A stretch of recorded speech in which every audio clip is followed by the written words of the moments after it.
What's up, everyone? Kriddle here, and I've played a lot of D&D 5th edition. So when I jumped into Baldur's Gate, I kind of just knew what most of the things meant in this game.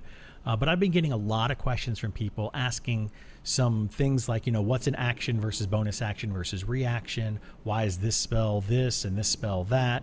And why can I do this in this turn and not this in this turn? Things like that. So I wanted to go over a few of the basic tips, and we might do some more intermediate and advanced tips later on. But I wanted to go over on this video just very, very basic tips to hopefully get you started in this game. So you have 3 different types of actions that you can use per turn in Dungeons & Dragons 5th edition and in Baldur's Gate 3. Those actions are your action, your bonus action, and your reaction. You can see those right down here. You have an action, which is the green circle, bonus action, which is the orange arrow, and then a reaction over here, which basically just says, hey, you've used your reaction or you haven't used your reaction. So what do each of these do? Your action is going to be your primary ability spender, essentially. So most of your attack spell or attack abilities, so when you just do an attack with your character, be it a melee attack or a ranged attack, that's going to be an action. Most of your spells that you cast are going to be a full action, and then things like your dash, if you wanted to do that for most classes, is going to be a full action. You can see that when you hover over an ability. You can see down at the bottom it says action. Some classes will not be a full action and some will, so I recommend going over and reading over each one of these to figure out which ones are actions and which ones are bonus actions. Now, the bonus actions are usually things that you can do faster. So for example, a bonus action might be drinking a potion or casting a quick healing word spell rather than casting the full cure wounds spell. This is another question I've been getting a lot of. What's the difference between these two spells? Healing word is a bonus action, so that's one thing. It heals for slightly less damage, and it's a ranged spell, goes up to 18 meters, whereas the cure wounds spell is touch only. It is a full action, but it heals for a little bit more, so you can balance which one of those two you would want to use. So that goes over your actions and your bonus actions, but the more complicated one is your reactions. So to do that, to look over that, we're going to hit K on the keyboard, and we're going to come here and open up our different abilities that we have. So in the first tab here, we're going to have our Bard, which are class abilities. So everything here is our class abilities, which is going to show you your cantrips or your skills or whatever that you may have. Your spells down here, your level 1 spells and level 2, etc. So you're going to see all your different leveled spells here. And then if you come over here to your common, these are going to be things that are based on your race, and then everything else that every other class has or every other character has in the game. For example, everybody can do an unarmed strike. Some are better than others, like monks. Everybody can do a range attack. Everybody can try to do any of these things, and you may be better or worse depending on your class. The third thing, however, is your reaction. And this is where a lot of people are getting confused on how do reactions work and how do I, use them. So first and foremost, your reaction, everybody always has the opportunity attack reaction. This is a standard across the board for every single character.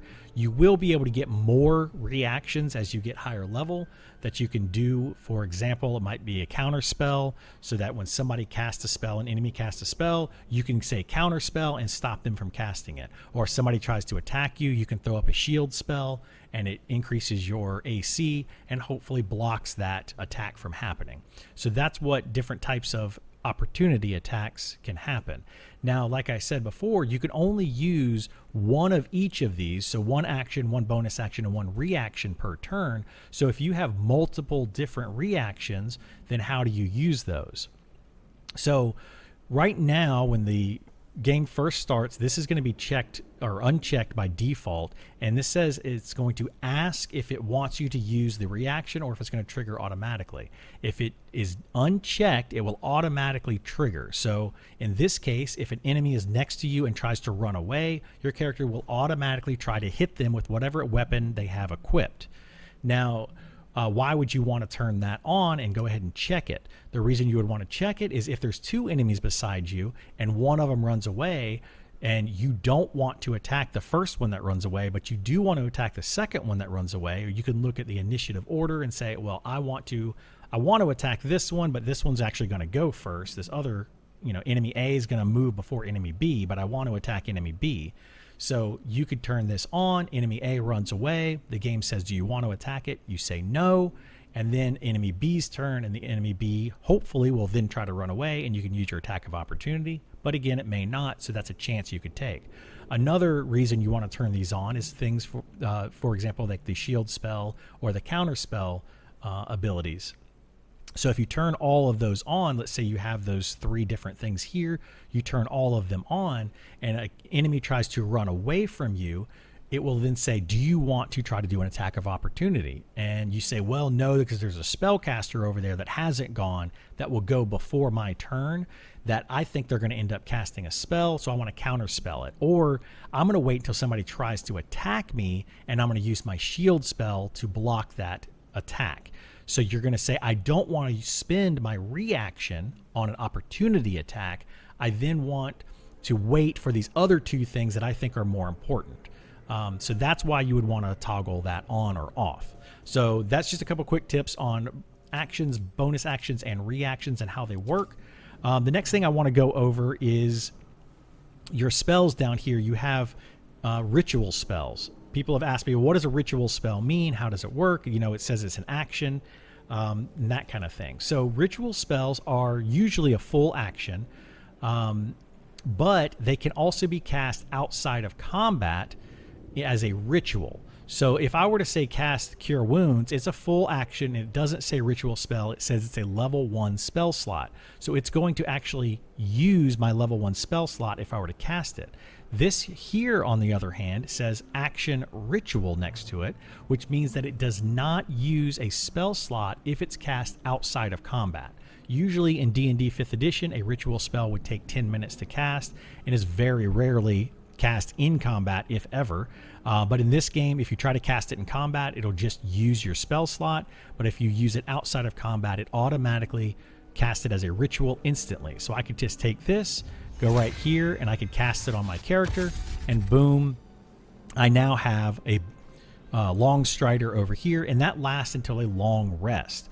We're going to go over rest, long rest, and all that kind of stuff here in just a second. But that's basically going to stay on until I do a long rest, and I don't have to cast it again. It's a fantastic spell. You can cast on all your party members, and it gives you an extra 3 meters movement, and movement can be really, really big in a strategy game like this. So the next thing that I want to look at is going to be your concentration. Concentration spells are things that you actually have to focus on for the duration of the spell. Some concentration spells will last all day until your next long rest. Some of them will only last a couple of turns. In the case of this spell, Heroism, it's going to last for 10 turns, which is essentially 60 seconds in D&D. So if we were to take this and we're going to cast it, boom, it is going to spend a spell slot. As you see right here on the bottom, it says action 1 level spell slot. So it's going to spin that spell slot. We're going to cast it here, and you're going to see Heroism pop up right down here. So how does concentration work from this point? I now have Heroism, which means I can't be frightened for 10 turns, and I have 5 bonus health. So if you were to cast another concentration spell, it will then overwrite this concentration, and you will lose Heroism, and you will gain the new concentration spell. So that's one way to lose it. Another way to lose it is if your character gets attacked by anything, no matter how you take damage. If you take damage, it will then force you to roll a Constitution saving throw, which is a concentration check. You can check to see what your Constitution modifier is by looking right here at your Constitution. You can see that my character's Constitution is +1 to my checks. So if I were to take any damage from 1 up to 10 damage, I have to roll a 10 Constitution check. So I take a D20, I roll it, I then get anything, as long as I get a 9 or higher, and then I add my 1 Constitution to that, I get that 10. So that's one example. But let's say they hit you for 15 damage. Well, if they hit you for 15 damage, I now have to roll a higher check. I need to roll a 15 on a D20. So in this case, because I have +1 to Constitution, I would roll a 14 plus my 1 gives me 15. So I would maintain concentration on that spell if I took 15 damage. But if I took 16 damage, it would take that spell away from me. So that's basically how concentration works. And then I think not last thing I want to go over, potions. Potions are normally bonus actions. You drink them, it's a bonus action. You can do that on any turn. Remember, you can only do one bonus action. So if I drink a potion here, I cannot then go and cast Healing Word, for example, because they're both bonus actions. So be prepared to know that if you're going to do it. But let's say you have a player that's down, another character or a friend of yours that's playing with you is down and they're right over here, and you're like, okay, well, I have a potion here, but I don't have any more spell slots, so I can't cast, Healing Word or Cure Wounds. How can I get this person up? I do have a potion. Well, what you can do is you open up your inventory, you go here and you right click, you go to throw, and let's say the person that you're trying to heal is right here, and you toss it at them, and boom, as long as it hits them, it will heal them for that potion of healing. So that's something that I didn't realize in this game. Usually in D&D, you just walk up to somebody and you can just kind of pour it down their throat. And it does take a full action usually to do that in D&D. It takes, a lot of people say, a bonus action to drink it. People have different house rules for that, but the bonus action to drink it, and I believe in this game, throwing something is a full action. So just remember that if you could do like a full action and then also Healing Word and heal somebody twice. So that's a option for you there. And then the last thing that I want to talk about that a lot of people are not really aware of and don't really grasp in the beginning is this right here is your short rest versus long rest.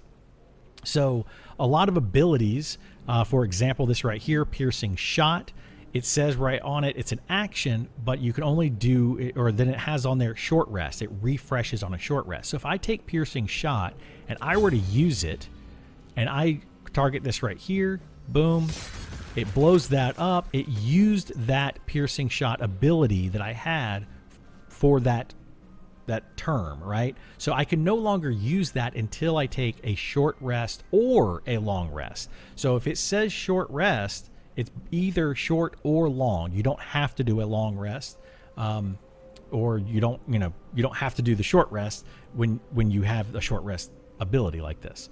But if you do have the short rest, you can go right over here and say, okay, well, we have two of these. You can see there's two little dots here. That means you can take 2 short rests per long rest. So what that means is you can come right over here, and any time outside of combat that you want to, you click on this. It will heal you for what it says right here.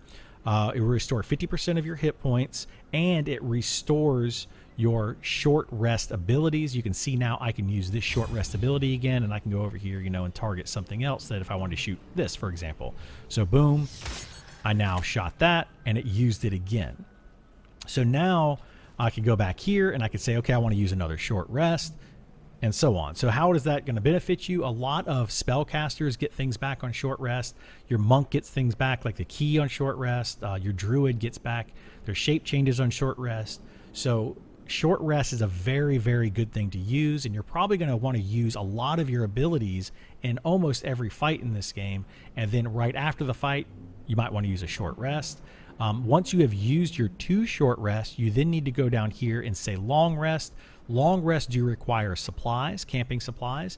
So you can see down there, it says I have 40 out of 40 camping supplies. I can't actually do a long rest here. This is the very beginning of the game. But if you were out in the normal game, it would say, go to camp. You would click that. It would take you to wherever your camp is based on where you are in the game. And you would go there and be able to do things in your camp, and you would do a long rest. At the long rest, it will then reset both of your short rest, and it'll reset all of your abilities, including your short rest abilities and your spell slots. So everything will be ready to go for when you venture out into the next area that you're going into the game. Hopefully that helps you out.